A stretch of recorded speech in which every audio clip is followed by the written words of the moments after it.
2024 కొత్త ఏడాదికి ప్రపంచమంతా గ్రాండ్ గా వెల్కమ్ చెప్పింది. విద్యుత్ దీపాలంకరణలు, లేజర్ షోలు, కేక్ కటింగ్లతో యువత కేరింతల నడుమ కొత్త సంవత్సరం ఘనంగా ప్రారంభమైంది. 2024 న్యూ ఇయర్ సందర్భంగా తిరుమల శ్రీవారి ఆలయాన్ని సర్వాంగ సుందరంగా తిరుమల తిరుపతి దేవస్థానం ముస్తాబు చేసింది. న్యూ ఇయర్ వేళ తిరుమల శ్రీవారిని దర్శించుకునేందుకు భారీగా భక్తులు తరలి వచ్చారు. తిరుమలలో గోవిందనామ స్మరణతో భక్తులు నూతన సంవత్సరానికి స్వాగతం పలికారు. శ్రీవారి ప్రధాన ఆలయ గోపురం మొదలుకొని ఆలయ ప్రాంగణం, ధ్వజస్తంభం, బలిపీఠం, బంగారు వాకిలి మొత్తం విదేశీ కట్ ఫ్లవర్స్ తో అలంకరించారు.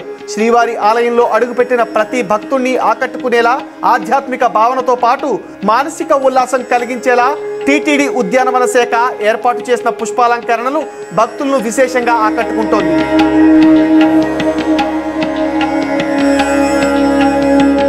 భక్తుల్ని మంత్రముగ్ధులను చేసేలా వివిధ రకాల పుష్పాలతో తిరుమల పుణ్యక్షేత్రాన్ని సర్వాంగ సుందరంగా టీటీడీ అధికారులు అలంకరించారు. శ్రీవారి ఆలయ మహాద్వార గోపురంలో ప్రత్యేక విద్యుత్ దీపాలంకరణలు, పుష్పాలంకరణ చేశారు.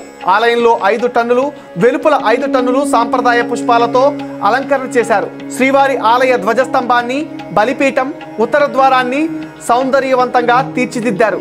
శ్రీవారి ఆలయం వెలుపల, లోపల ముఖ్యమైన ప్రాంతాల్లో పుష్పాలంకరణలు కనువిందు చేశాయి. శ్రీవారి ఆలయం ముందు ఏర్పాటు చేసిన వైకుంఠ మండపం ప్రత్యేక ఆకర్షణగా నిలిచింది. శ్రీవారి ఆలయం ముందు గొల్ల మండపం వద్ద ఏర్పాటు చేసిన పుష్పాలంకరణ భక్తుల మనస్సును దోచుకుంటోంది.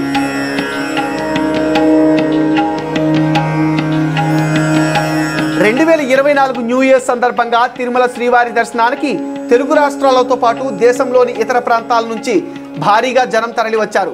శ్రీవారి కృపా కటాక్షాలు తమపై ఉండాలని ప్రార్థించారు. దీంతో శ్రీవారి ఆలయ పరిసర ప్రాంతాలు కోలాహలం నెలకొంది. 2023 న్యూ ఇయర్ ఎండింగ్ రోజున ఎంజాయ్ చేసిన జనం ఇప్పుడు ఆలయంలో ప్రత్యేక పూజలు చేస్తున్నారు. తెల్లవారుజాము నుంచే ప్రముఖ పుణ్యక్షేత్రమైన శ్రీవారి ఆలయం జన సందోహంతో రద్దీగా మారింది. శ్రీవారిని దర్శించుకుని భక్తులు భక్తి పారవస్యంతో మునిగి తేలుతున్నారు. కొత్త ఏడాదికి ఎలాంటి అడ్డంకులు లేకుండా గడపాలని ప్రార్థిస్తున్నట్లు శ్రీవారి భక్తులు చెప్తున్నారు. శ్రీనివాసుని దర్శించుకునేందుకు పలువురు సినీ, రాజకీయ ప్రముఖులు, ప్రజలు తిరుమలకు తరలి వచ్చారు. శ్రీవారి ఆలయ ప్రాంతం, పరిసర ప్రాంతాలు గోవింద నామస్మరణతో మారుమోగిపోతున్నాయి.